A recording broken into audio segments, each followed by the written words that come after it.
From Arkansas's streaming news leader, this is THV 11 Morning News at 6. Good morning and thanks for joining us here on THV 11, streaming on your TV with THV 11 Plus. I'm Hayden Balgavy. Karen is off this week, but meteorologist Tracy Bain back with us, and Ashley King is in the house helping you plan your traffic, plan your weather, and turn the heated seats on right now. Turn them on. It's cold. Yeah, that auto start's coming in handy this morning for a lot of people. May have even had to turn your heat on. A few people anyway. Well, I have to say, we had to bundle up in my house. We're not turning the heat on. How about your house? No heat? No heat. No, it was a little chilly this morning, but definitely when you're walking out to the car. You notice the difference. Yeah, it was almost immediate too as that front came through. That cold air just swooshed, and that's an official weather word, swooshed in. Yeah, swooshed in, and that's what it felt like. It's going to need that coat this morning type of weather. All right, let's take a look outside right now. Again, things are beautiful and a little chilly though. The winds have calmed down just a wee bit, but it's still going to be very breezy today. We are seeing some cold temperatures this morning. Now that sunrise is around 7:17, so we still have over an hour for that. And sunset at 7:18.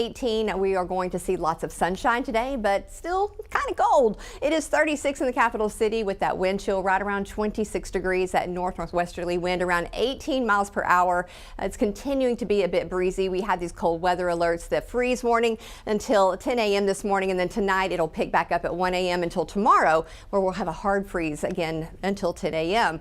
Wind advisory across the state has been canceled for most of it, so that's good news. It was supposed to be canceled at 7, so they let that go a little bit earlier, but still seeing a few of those areas. Still a bit breezy, but we are currently 18 with a gust of 33, so yeah, still very windy out there. Seeing gusts of around 36 across northwest Arkansas, but these were the wind gusts that we saw yesterday. 58 in central Arkansas, 75 in Jonesboro. A lot of these areas were at 50 or just right below it. Definitely one of those situations we don't see often.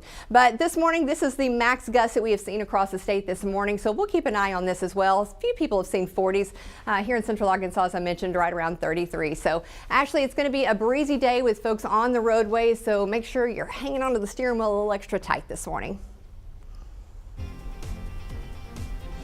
As far as traffic goes right now, we do have one accident that is on Interstate 30 westbound. I want to show you, as you can see, it's on this ramp here, and it is off to the shoulder, but it could cause some slowdowns as everyone is coming around to that curve there. Let's get a closer look at where this is located here on Interstate 30. So this is near the interchange here with 530 and 440. It's exit 138. So just be aware that if you're traveling on 30 westbound, this is not slowing anything down. As you can see, it's still green with our traffic flow, but it is something to be aware of. And that's the only incident that I'm seeing right now. We'll check this again coming up soon.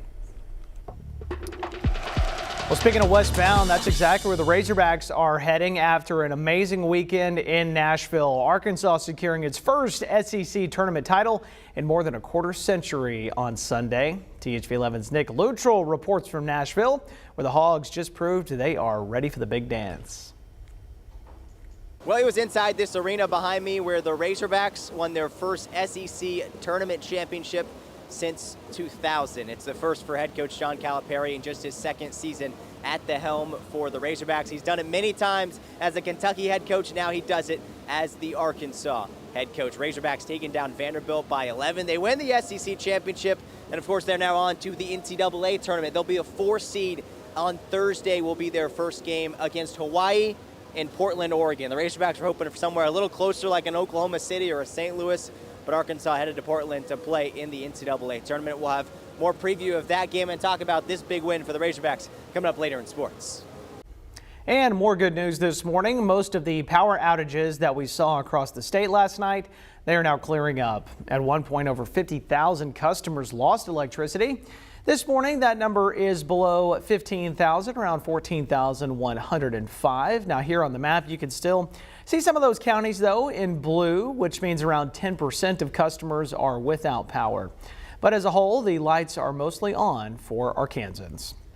However, some areas did see some damage on Sunday. Garland County officials say downed trees and power lines blocking streets, roads, and highways across the county. Overnight, they asked people to stay off the roads unless absolutely necessary, as crews and first responders work to clear those travel lanes. Also, with severe weather in mind, the Pulaski County Special School District says a storm shelter in southwest Little Rock will no longer be open to the public. The district says people have used that safe room for years during heavy storms and tornado threats. But with construction now underway for the new College Station Elementary, PCSSD says the site is not safe for public use. Moving forward, people who once counted on that shelter will need to make other plans when severe weather moves in. THV 11 obtained a statement from Superintendent Jeff Sin. He says while construction continues, the site will, quote, not be safe for the public. That new school is scheduled to be finished next April. Also, the Little Rock School District has chosen the next person to serve as Little Rock Central's new principal. The district board naming April Reich to replace Nancy Russo. Russo had served as principal since 2002 and announced her retirement in February. Her successor will step in with more than 20 years of experience. She worked as the assistant principal of Little Rock Southwest High School. Before that, she taught 5th grade at Williams Magnet Elementary. Reich will begin her term as Central's new principal starting in August. Well, in case you missed it, U.S. lawmakers brought a House oversight hearing to Little Rock on Friday, focused on failures inside the city's housing authority. The House Financial Services Subcommittee, led by Congressman French Hill, questioned how the Department of Housing and Urban Development handles troubled housing agencies around the country.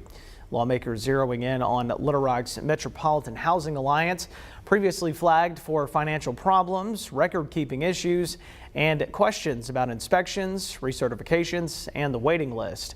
HUD laid out many of those problems in 2023, but its own memo says MHA was labeled troubled in 2022. Hill says he has been pressing HUD for action ever since. Demand greater accountability out of HUD, period, full stop. And I would say have a more action-oriented, less passive point of view as a city director. Hill says his bill, the 21st Century Housing Act, would help prevent the same problems from happening again. Mayor Frank Scott Jr. says affordable housing remains a priority. In September of 2023, he asked the full board to resign, and city directors later removed 2 commissioners. But more than 6,500 people remain on the waiting list for housing assistance. 6:08 this morning, the U.S. and Israel's war with Iran is now in its 3rd week, as President Trump says Iran wants to talk. Iran's foreign minister telling CBS News that's not true. The president also says he has asked several countries to help secure the Strait of Hormuz, a key oil shipping route disrupted by this conflict. CBS News correspondent Bradley Blackburn has more from New York City. President Trump is calling on other countries to help police the Strait of Hormuz. It's something that we don't need, and these countries do. The key shipping route for roughly 20% of the world's oil has been cut off amid the U.S. and Israel's war with Iran. The president said he gave this warning while speaking to British officials. Whether we get support or not, we will remember. The U.S. and Israel's strikes on Iran continued over the weekend, while Iran launched one of its most advanced ballistic missiles to date against Israel. With the war stretching into a 3rd week, President Trump says Iran is ready for talks. They want to negotiate badly. I don't think they're ready. But Iran's foreign minister pushed back on CBS News Face the Nation Sunday. We never asked for a ceasefire, and we have never asked even for negotiation. We are ready to defend ourselves as long as it takes. Over the weekend, the Defense Department also released the names of the 6 U.S. service members killed last week in that tragic fuel tanker crash in western Iraq. And the president also lashed out at U.S. news agencies for their coverage of the war.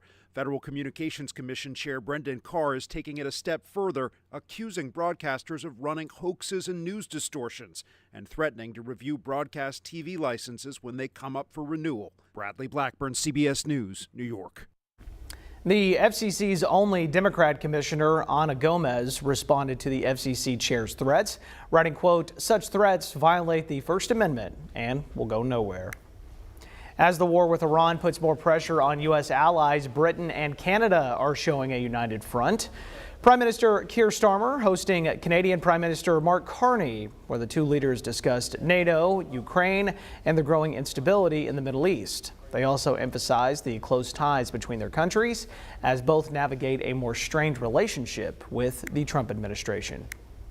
Let's send it back over to meteorologist Tracy Bean with the forecast to help you plan your day and get you ready for the work week. Yeah, today involves pants, long sleeve shirts, and probably a jacket or maybe even a coat. It is going to be a little chilly out there. We're starting out in the 30s this morning. Although we're going to see a lot of sunshine, we are still seeing that northwesterly wind. Sustained winds could be anywhere from 20 to 25 with gusts up to 30. And we're only looking for a high today right around the mid 40s. For your Tuesday, it's going to be less windy, but maybe even a little bit colder. We've got that freeze warning in effect tomorrow morning as well until 10 a.m.